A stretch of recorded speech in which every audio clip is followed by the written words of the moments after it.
All right. Assalamu Assalamu alaikum. alaikum. Assalamu alaikum. Wa alaikum Wa alaikum assalam. assalam wa rahmatullahi wa barakatuh. So I've discovered a new feature and I was just playing with it. And I thought with two it was odd, but with three it kind of looks nice. Oh, Do you see this? What do you think? And well, also it can go like, except for me, I've lost Dr. Feryal's ear, sort of with the circles. yeah, the circle. Somehow It's you're like a Venn diagram. so just keep it It's up to you. It's up to you. You may find more exciting features that we can share with our community here. Sidi, should we start with the questions from previous nights, or do you want to just run the video and jump in together? Maybe let's just articulate the questions, then we can play the video and then decide where we want to pick up. So what questions have you received? So just for the people who tuning in, we get questions online on YouTube. You're welcome to type your questions there, and we try and bring up what we can in the course of the discussion.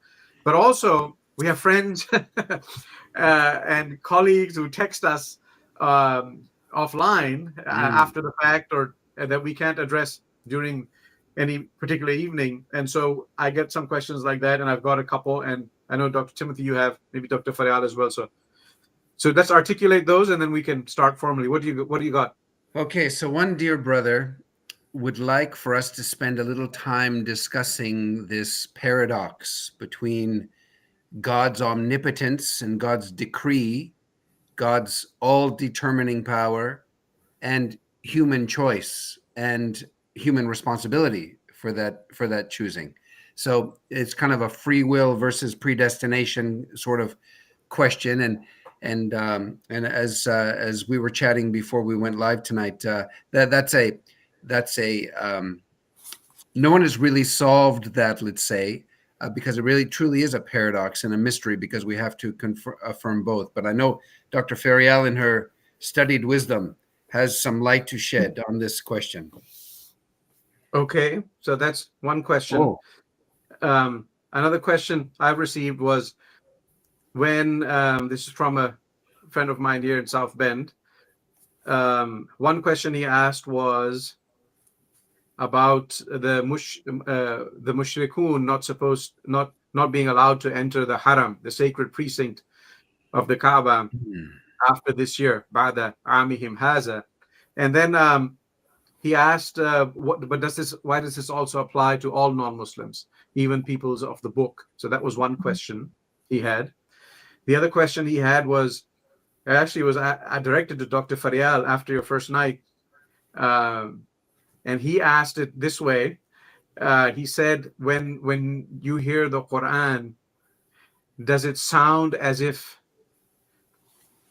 the Qur'an is gendered, either addressing a particular gender, or that God is somehow gendered towards one way or another? So those are the questions. The mission and vision of the American Islamic College, to me, pretty much now synonymous with the work. I believe in the transformative power of education, and not just education that is informative, but in education that is transformative, education that really changes how we live. But I think that the Muslims of America need a place that they can come as a Muslim space. This is their space. It belongs to them.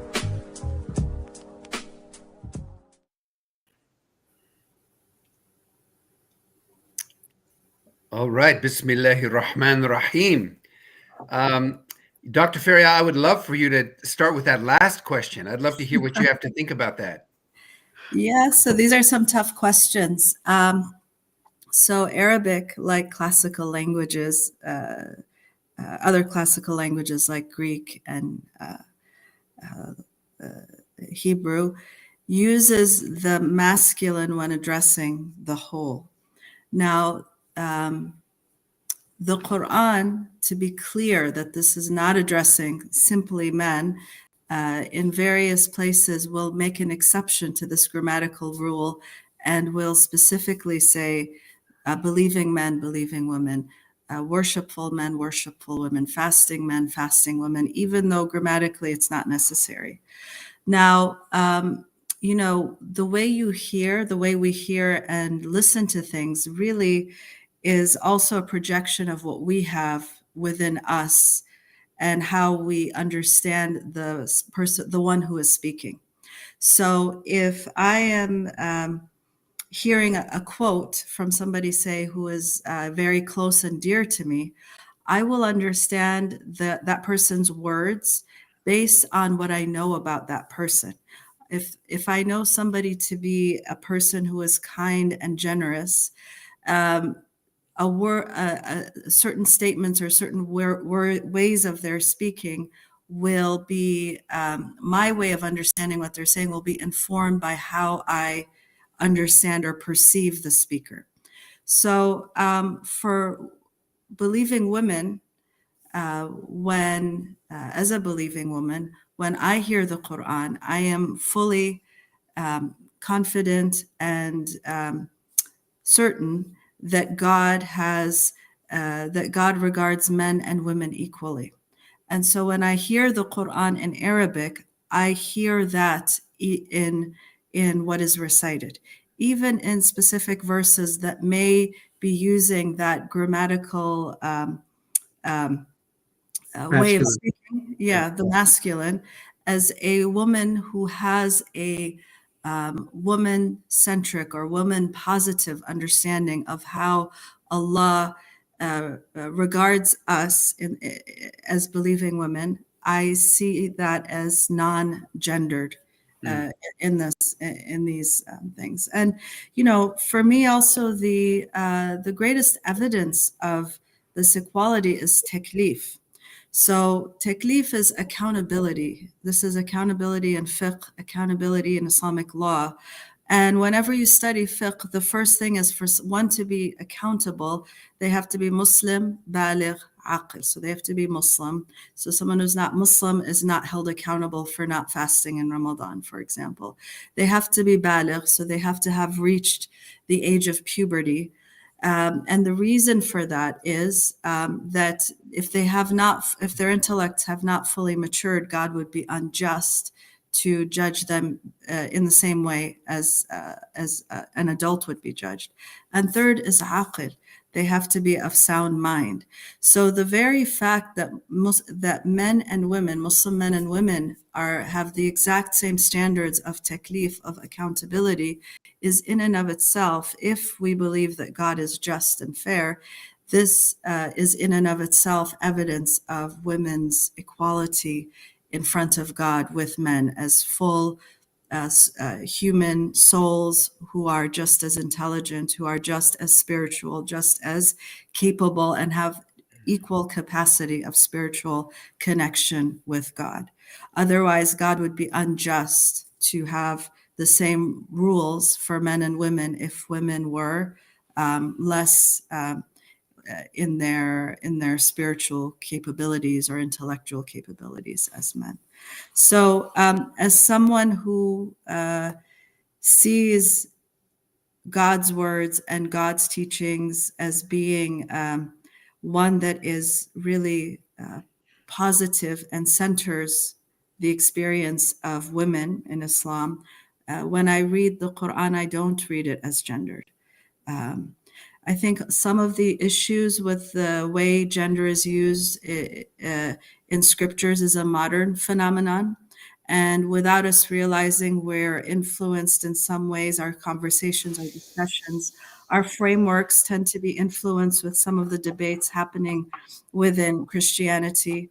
But again, we have to really look at the differences in our cognitive frameworks and those of the Christian scripture. So in Christianity, you do have Jesus, who is a physical human being, who is a man, right? And so when you're using he in reference to God, then, I mean, here there is space for confusion.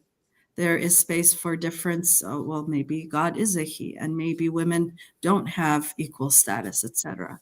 But, in Islam, it's very clear that God has no gender.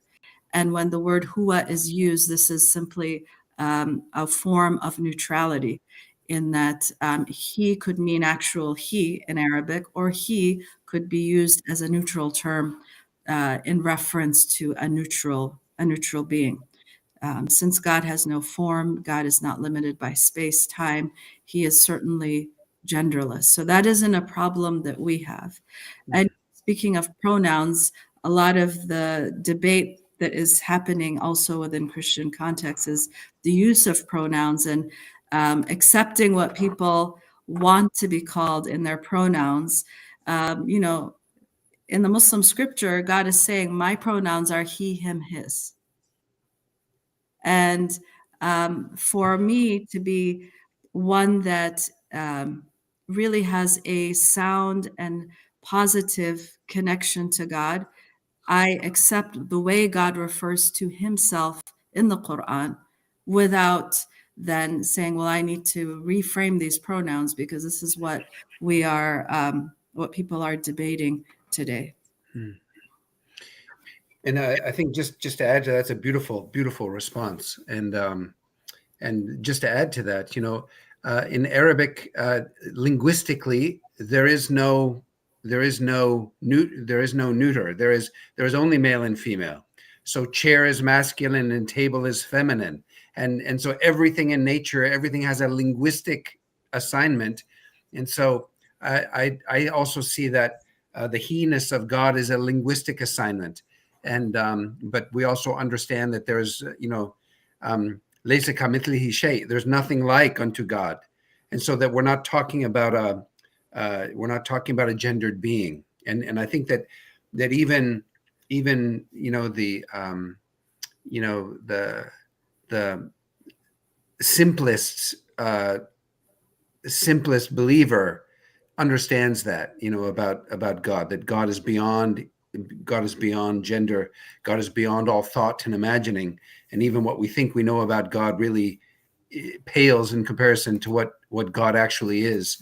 And so language has its limits, and the Arabic language only offers us the masculine or the feminine in terms of linguistic assignments, and so that isn't an ontological kind of assignment. That's just a linguistic assignment. So yeah, that's an amazing answer. Thank you, Dr. Feryal.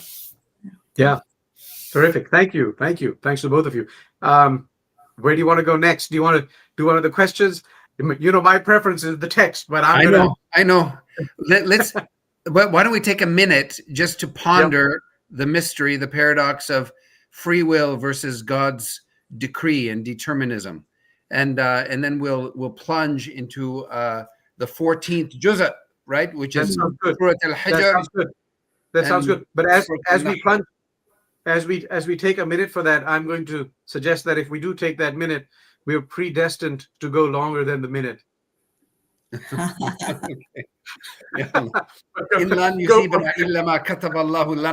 Nothing will strike us. Let me give it a shot. Okay.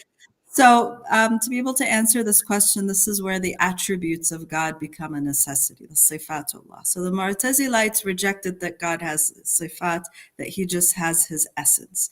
But when you don't when you're talking about God without his attributes, then there is not a distinction between his knowledge, his power, and his irada, ilm, qudra, and irada. And so irada meaning God's will, God's will, meaning God's power, and God's knowledge. So God's knowing what's going to happen does not mean that God necessarily so everything happens within the framework of God's will, right? But then, and this is the Maturidi response to this, everything happens within the framework of God's will, but God has willed that humans have free choice. So those choices are our choices, but we choose through the will of God. So those choices are not independent of God's will, but God wills that humans have the free capacity to choose. And because humans have the free capacity to choose, then God judges people based in justice and mercy. So God's mercy overcomes his wrath and judgment. Now, in terms of theodicy, another mistake that's made by the Mu'tazilites and those who are against the I don't want to get into a Mu'tazilite debate tonight. is the lack of distinction between irada and rida. Okay. So God may will that humans can do whatever they choose, and those choices may be bad choices. And God wills that humans have free choice and they choose bad choices, but it doesn't mean that God is pleased with those choices, which is rida.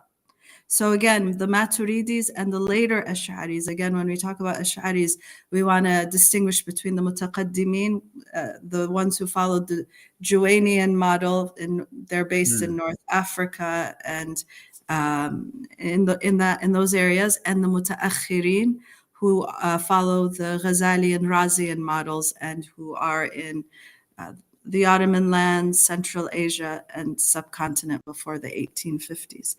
So this distinction between irada and rida is really important for our understanding of theodicy. Meaning God's will and God's good pleasure, or God's approval. I see. So God wills that human have free choice, but it doesn't mean that God approves of every choice that humans make. But all of those choices are within the umbrella of God's will. It's a noble attempt. I think it's a noble attempt to try to work this out. And you can correct me if I'm misremembering, but I always thought that the Mu'tazilites, these medieval rationalist theologians, differentiated between the attributes of essence, sifat al-dhat, and sifat al-fi'al, and the attributes of action. And those attributes of action were attributes, according to them, that God created with the creation as modalities through which God would interact with the creation. However we understand those divine attributes, and that's one of the reasons why they could take God's speech as a created attribute, and that's where they got into some trouble theologically, as one of the attributes of fi'al, as opposed to or of action, as opposed to of essence. But all of that said, the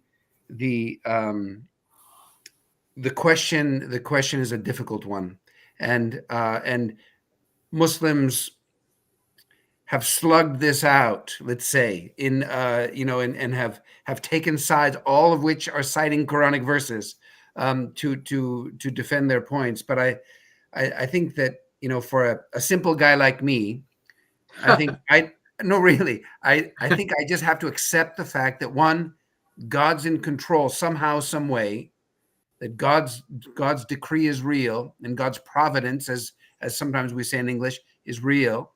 That's why when we say, I'm going to meet you at 3:00, inshallah, if God wills, because we have a sense that, if God doesn't will it to be, then it's not going to happen. So we have that sense of God's will, but at the same time, we experience ourselves making choices. And the Quran clearly is urging us to make good choices, to make the right choices, because our choices have consequences. And as you pointed out, last night, or maybe it was the night before, Dr. Mahan, our choices, our responses define us. So that's real too. And so somehow we have to be willing to hold those two and just say, okay, I don't really understand how this works, but both have to be true. And so I just have to accept it and then get on with deciding what I'm going to have for dinner tonight. Right. And the only thing I'll, at the risk of prolonging this conversation, I think one of the fundamental differences that arises in this discussion is how we conceive of God.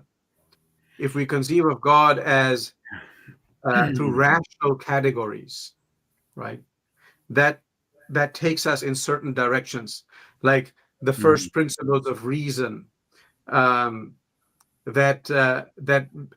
compel us to think through things very systematically. And ultimately, what led the philosophers to do is to strip God of his attributes. And the rational theologians were very close to this because they couldn't imagine a God who was changing. Because if God changes, that means that there can't be two perfect states. So they have these tautologies. You can't move from perfection to perfection, which means God is not changing.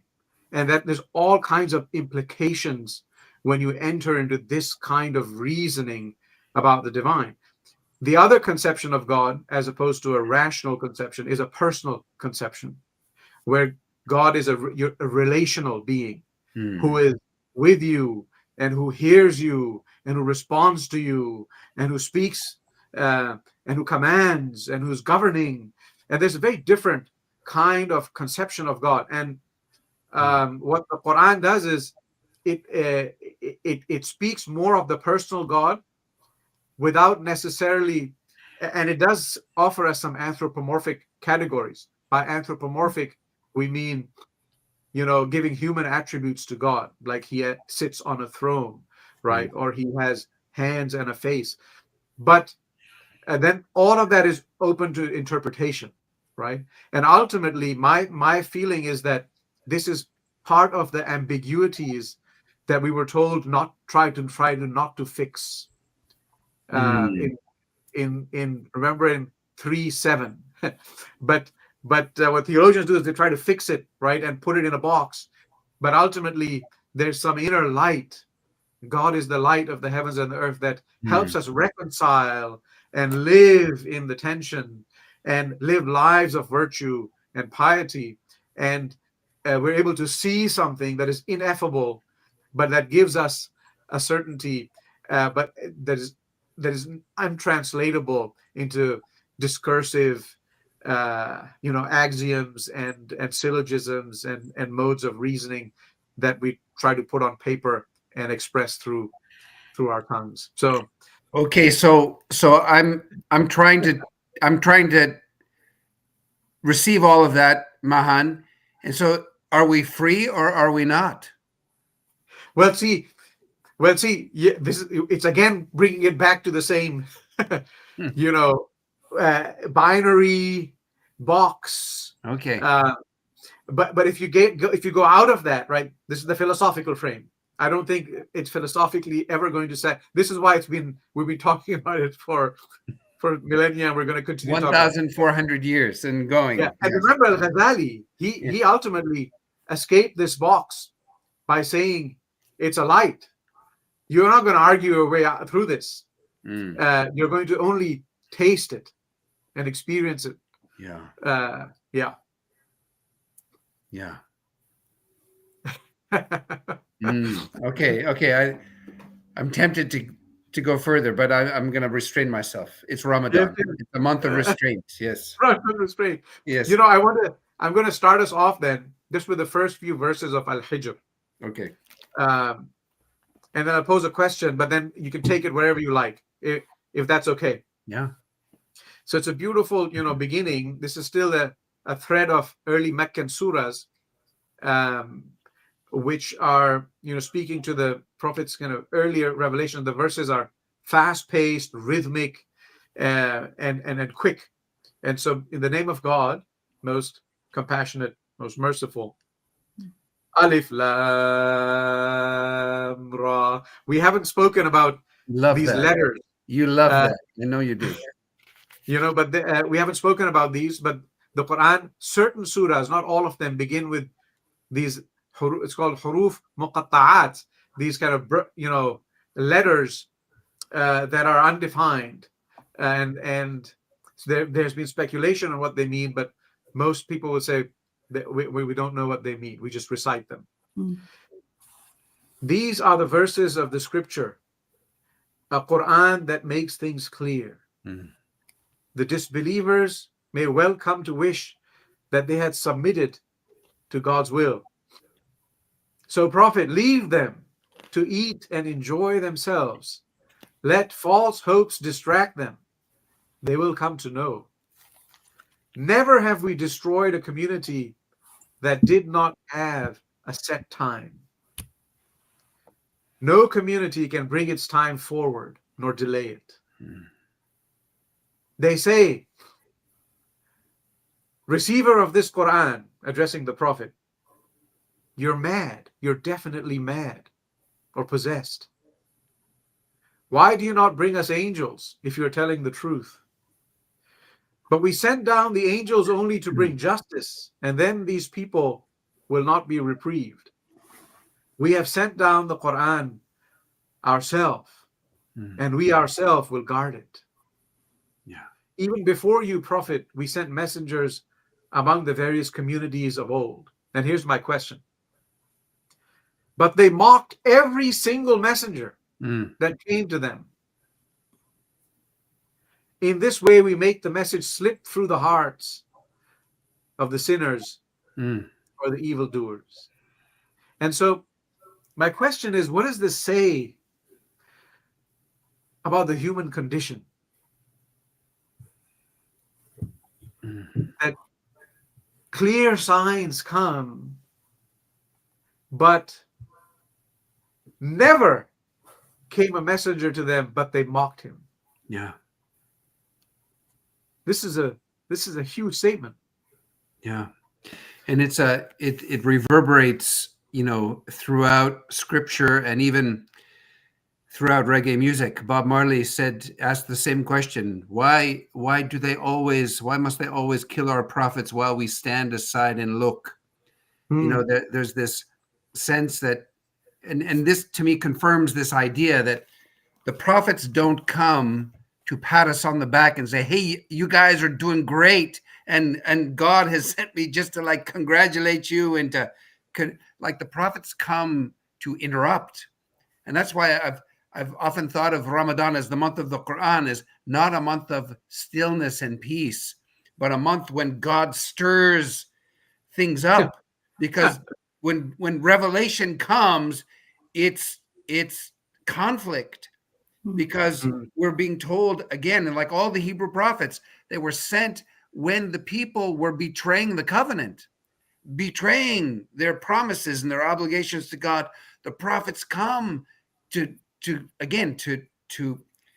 warn and to deliver the good news to those who are faithful, but to warn the rest of us for breach of covenant. And so, when the Prophet, upon him be peace, when he was commanded to go into the hotbed of idolatrous pilgrimage, Mecca, and to say, La ilaha illallah, that there is no one worthy of worship, there is no God but the one God, obviously, he was going to have a difficult time because he was going against the whole culture and economic system and the gravy train of the Quraysh tribe, his own tribe.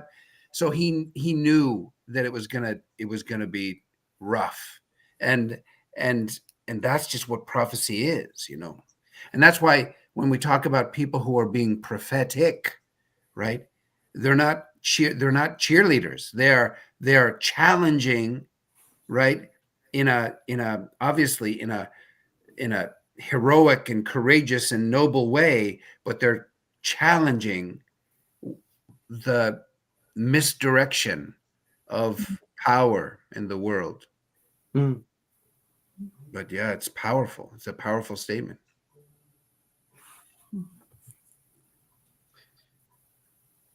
All right. Well,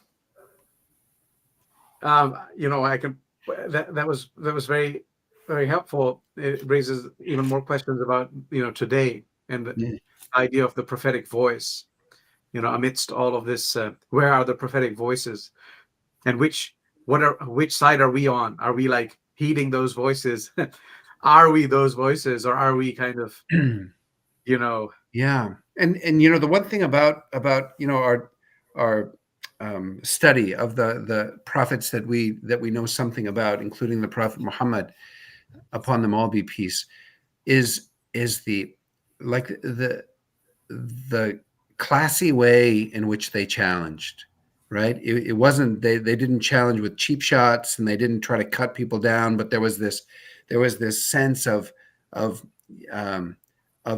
magnanimity and nobility of character, which ultimately brought people. So it was certainly the Qur'an was the main reason why people were, the miraculous and incredible sonic experience of the Qur'an won many hearts in that early community to Islam. But we also must never underestimate the power of the Prophet's compelling character.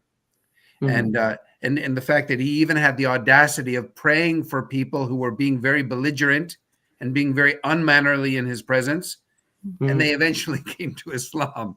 And so there is something to be said, not just for the revolutionary character of the Prophet and the prophetic way, but the kind of the class and the nobility and the magnanimity of the prophetic way. And that also cannot be overlooked, I think, in my view. I'm going to jump ahead to this verse. It's 21. So it's just jumping from theme to theme. But there's this verse that says, "There is not a thing whose storehouses are not with us. وَإِن مِّن شَيْءٍ إِلَّا عِندَنَا خَزَائِنُهُ."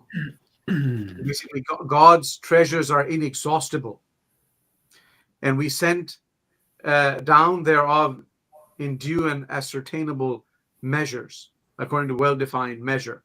And so the question I have here with this is, how we're made stewards, and with climate change, there's a whole discussion on stewardship and conservation of resources. And there's one perspective, a faith perspective, that says, don't think that God's storehouses are running out. He will continue to give us if we're righteous, and so we don't have to conserve.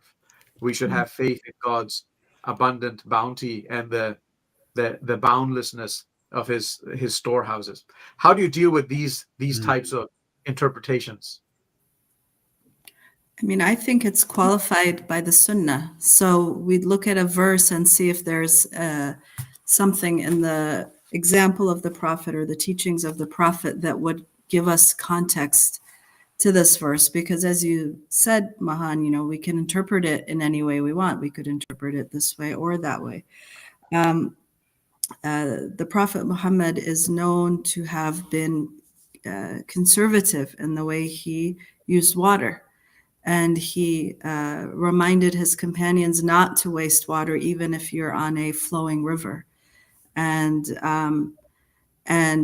that logic of, well, God will give us more water, it's always available, is not something that is manifested in the example of the Prophet. Peace and blessings be upon him. So, I mean, that's how I would understand this verse, is qualifying it with the Sunnah.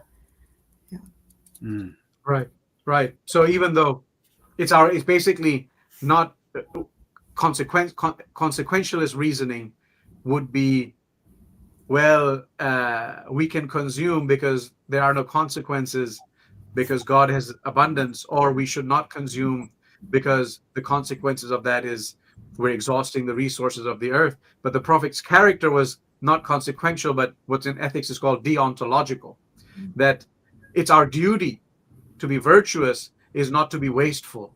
And that's the ethic then that overrides all our actions, even if we're whether we're in scarcity or we're in abundance.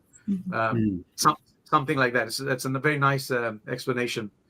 And it shows how the Sunnah, the prophetic character is indispensable to our understanding, theological understanding of the tradition. Yeah, because without the Sunnah, we can make the Qur'an say whatever we want it to say. Okay. Yeah. Very nice. Okay. All right. I've got many of these. I can just roll through them, but I don't want to steamroll. If you've got something. Well, we have the reappearance of Iblis in this chapter, right? Yes. And I think that's very telling. And we have this this beautiful description of the creation of the human being from clay, and that's been molded into shape, and then we created the jinn out of fire, and then the God breathed the ruh into that clay form, and then God commands the angels to fall down in sujud, or in prostration before Adam, the primordial human being, but not so Iblis. So in the Surah Al-Baqarah, we read that it was after Adam, upon him be peace, taught the angels the knowledge of the names, that the angels were commanded to bow down. And here it's after God breathed the ruh, God's own spirit, into the clay form, and animated the first human being. But in both cases, Iblis refuses to bow down. And so here we have a really interesting exchange between Iblis and God, and this exchange kind of concludes with the promise that Iblis's authority will not touch the servants of God, and so Iblis has no authority over them, but Iblis only has authority of those who are willing and wanting to work with him and to follow him. So I don't know if we need to go into this. What do you think? Well, those verses also stand out for me, and what stands out for me particularly in this description of Iblis in this surah is the way Iblis reacts to God when God tells him to bow down to Adam. When Iblis sins, he blames his actions on God, and that's the key difference between Adam and Iblis. So Adam, when he sins, he blames his faults on himself, whereas whereas Iblis says, because you misguided me. And so he blames God for his wrong actions. And that's the key difference between Iblis and Adam. It's not that one sinned and one didn't. They both sinned. But one did tawbah, one repented and was forgiven. And the other one sinned and then became even more arrogant and self-righteous with its sin. That's a beautiful. I think I don't know if I've ever heard it like that before. As many times as we've heard stories and read them. That was beautiful. Let's look at the Arabic, because the word is really very poignant. That's in which verse? I think the 39th verse. 39? Yeah. قال رب بما أغويتني لأزينن لهم في الأرض ولأغوينهم أجمعين إلا عبادك منهم المخلصين. So he says, because of you misguiding you. What's the translation of it here? Go ahead. Yusuf Ali says, because you have put me in the wrong. Right. It's your fault that I made a sin, God. That's how Iblis is saying. And I'm going, and out of revenge and out of envy for humanity, I'm going to misguide them, because God, you made me sin. And then إلا عبادك منهم المخلصين. So it's not مخلصين, مخلصين. Now مخلصين is one that God has made sincere. So again, this isn't about God's will, but because humans choose good actions, and then God supports them by granting them sincerity. مخلصين. So this is ism maf'ul, not ism fa'il. Yeah. This is a passive participle. So one whom God has made sincere and righteous. Yeah.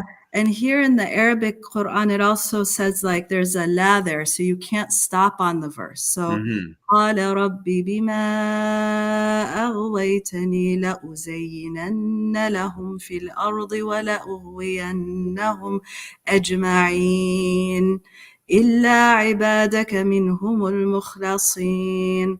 Or if you connect it, أجمعين إلا عبادك منهم المخلصين. Like you're not supposed to just stop on 39 and if you're in prayer and then go into the floor. Like that's really key there. Yeah, Wow. and it's nicely recited also. And for the people who are tuning in, there's a rhyme, scheme in the surah. So you have mukhlasin, and then mustaqim, and ghawin, Wow. ajma'in. This is how all the verses end. Yeah. And it's quick. And then God defends us. God Mhm. takes our side. This is how God has honored Bani Adam, right? He's honored the human being, and that God defends us. قال هذا صراط علي مستقيم إن عبادي ليس لك عليهم سلطان إلا من اتبعك إلا من اتبعك من الغاوين. So, what's the English here? Yeah, that for over my servants no authority shall you have except such as those who put themselves in the wrong and follow you. I mean, what a better person, like what a better one to stand up for us than God. Here is God standing up for humans against Iblis. What a different framework to think about this whole, there's no original sin. There's no Adam is bad, Adam and Satan, you guys are both kicked out. No, God is standing up for Adam here.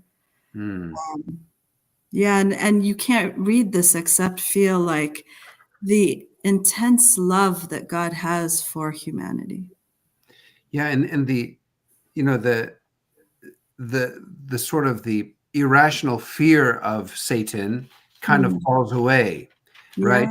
Yeah. And also, it's I don't know if it's comforting or not, but it's worth noting that Iblis, Satan, remains a monotheist throughout the entire ordeal. And so, and he has this job to do until the appointed time, as we read in verse 38, right? And so um, he has a job to do, and for our moral and ethical decision making, it's a very important job because Iblis is always giving us the choice. And so if there weren't the possibility of choosing evil or choosing wrong, then virtue would not exist, right? So he's performing this service really for humankind and for the jinn. That's such an So important point that Iblis remains a monotheist. I yeah. think not only does Iblis remain a monotheist, Iblis loves God and he's jealous. And this is when you have mahabba, when you have love with arrogance, it leads to this kind of jealousy. Whereas Adam loves God too, but he has humility. So Iblis, when he saw that God, or he felt that God loves Adam more than he loves him, because Iblis was the best of the worshipers. He was with the angels. That's how awesome he was.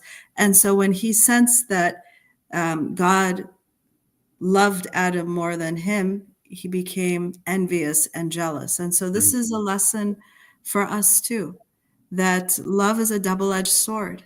Yeah. And this is also the very same issue that the sons of Adam, Cain and Abel, are grappling with, right? Is that one thought that God loved Abel thought that God loved, no, Cain thought that God loved Abel more than God loved Cain.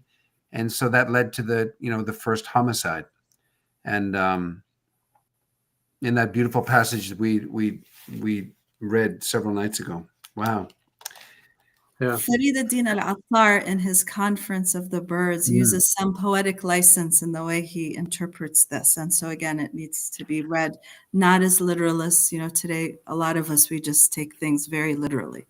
So the Conference of the Birds is a book about Islamic spirituality, and it's really Imam Ghazali's Ihya in story form. So not everybody is a scholar who can sit and read Ghazali's Ihya Ulum ad-Din from beginning to end and read the chapter on the diseases of the heart.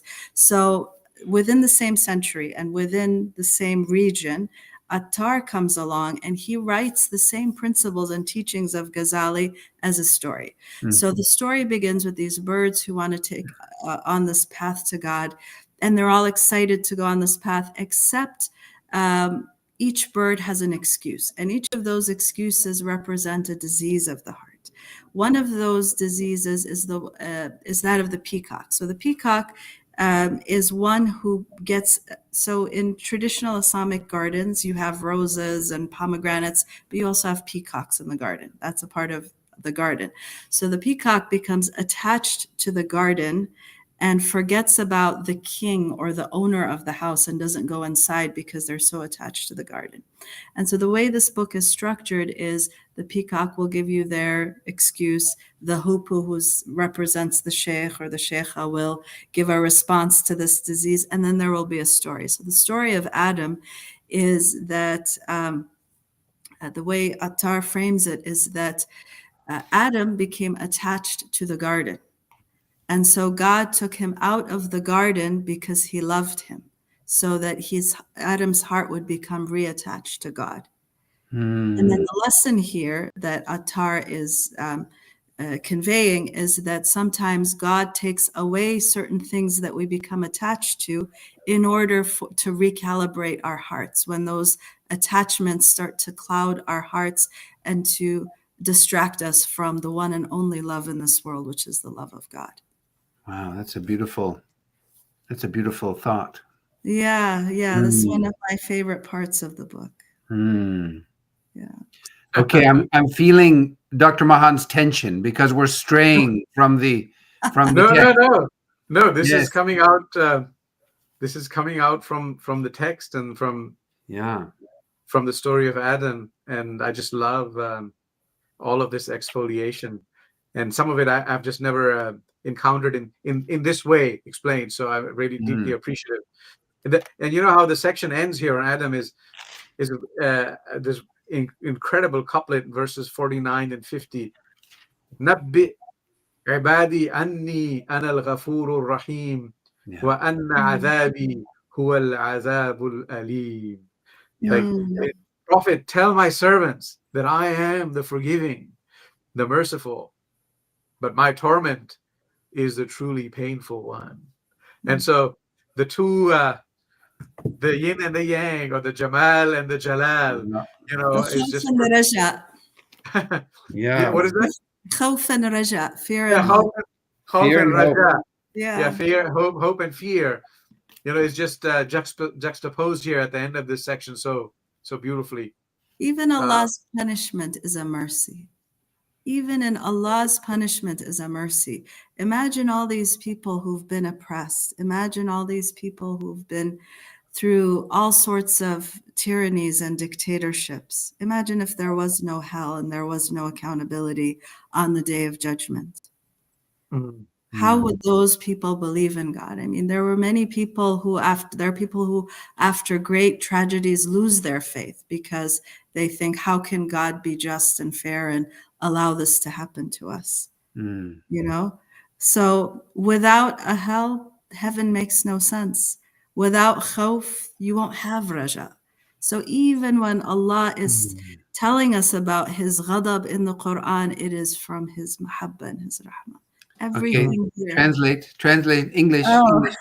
God's ghadab is God's anger. Yes, so even when this is mentioned, it anchors us in God's mercy and his love.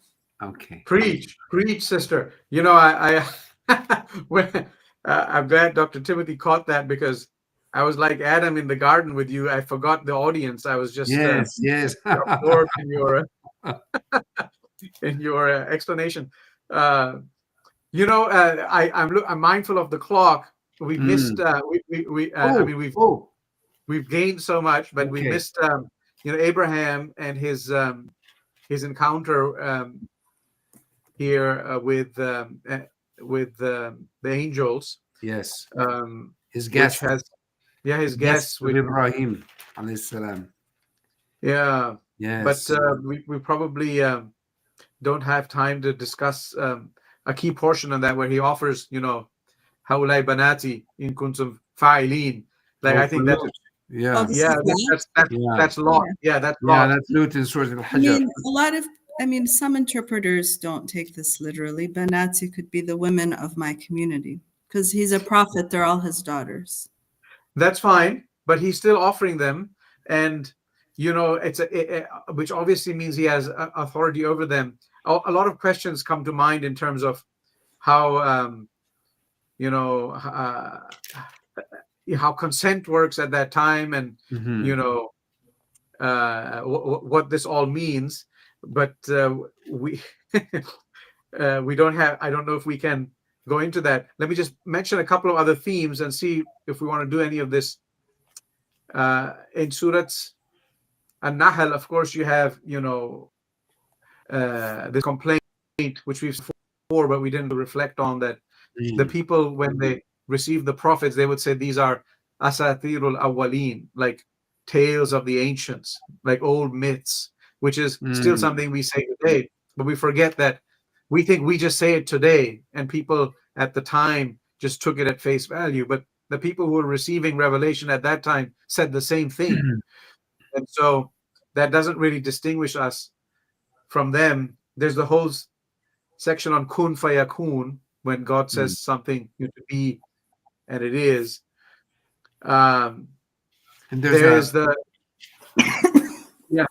beautiful litany. It's almost like a mini Surah Ar-Rahman, a litany of God's benevolent generosity in the creation. That God, so it goes on for a few pages, and then it kind of culminates it in verse 18 when it says, if you could count the favors of God, you would never be able to number them. Right? You can't do God is all, forgiving and merciful. So there's this beautiful, again, this this sort of litany of all these things that God has done for the benefit of humankind, and then so in a way the rejection of God just doesn't make any sense from a Quranic perspective, and again, as you said earlier, last night, that this generosity of God demands a response, right? And that's why we're commanded to stajibu, like to respond, right, to God and to His messenger.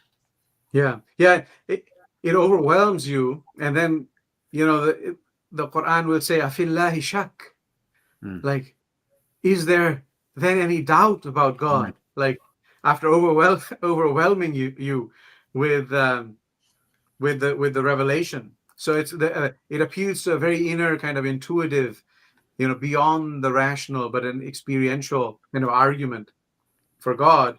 There's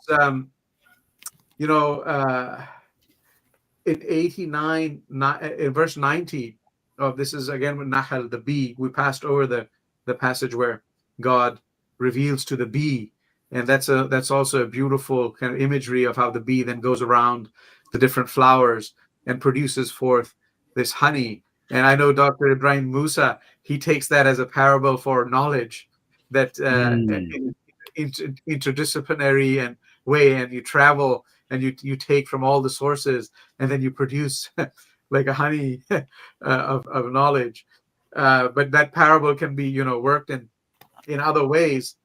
But the verse 90 here, maybe this is the one, and then we don't want to rush it in the interest of time. Maybe we can start with 125 next time, which is a call towards the path of your Lord, and there's 3 kind of levels. But verse 90, it says, God commands, Inna Allah ya'muru bil adli wal ihsan, and which means that God commands both justice and doing good, or a benevolence, a charitable benevolence, because if you're all 100% justice and no mercy, right, you're never going to achieve it, because maximalist demands go nowhere, and those are ultimately going to be only granted by God in the hereafter. And so for some kind of reconciliation in this world, you also have to have ihsan, a forgiveness, a charitable kind of a compromising goodwill. Otherwise, it's not going to work. And so I just love how that command, God commands, Inna Allah ya'mur bil adli wal ihsan. Like they go together. And keep going. What else does God command? Yeah, keep going. Go for it. Okay. The the giving out, right, to those who are near, meaning our relatives, and to those who are near to us within our spheres, right? And so that kind of liberal giving is again a response to God's generosity. And then God forbids. So God gives all these things, and then God forbids, right? Shameful deeds and injustice and rebellion, rebellion against God, right? And God instructs you that you may receive instruction, right? Right? يُعَذُّكُمْ لَعَلَّكُمْ تَذَكَّرُونَ, so that you might sort of be mindful and be, be instructed, be. I think it's also just really striking how the word adl and ihsan are used together here. Yeah. Ihsan could also mean doing everything with perfection, or doing everything, giving everything its right. And giving things their right is doing it with adl. So when we study tajweed, we say tajweed is to give each harf haqquhu, give each letter its right. And so we recite with ihsan because we do it justice. So when we do justice to each one of our actions, whether it's cooking, whether it is, whatever responsibility we have, we're doing it with adl. And because of our adl, it leads to ihsan. So in this sense, Feryal, would you say that ihsan might be translated as excellence? Excellence. Like excellence. Yeah, excellence in everything that we do. And that comes by giving everything its due. And when you give things their due, you're giving them justice. That's another way to think about it. And these in Dr. Asrar's memory, and he's a scholar I never met and had, but Dr. Mahan, you spent a lot of time with him. I guess these evenings are really evenings of giving the Qur'an its due, and we'll never be able to. We'll never, 45 minutes an evening is not enough, but at least it's an attempt, right, to really celebrate this month as a month of the Qur'an, the gifting of the Qur'an to humankind.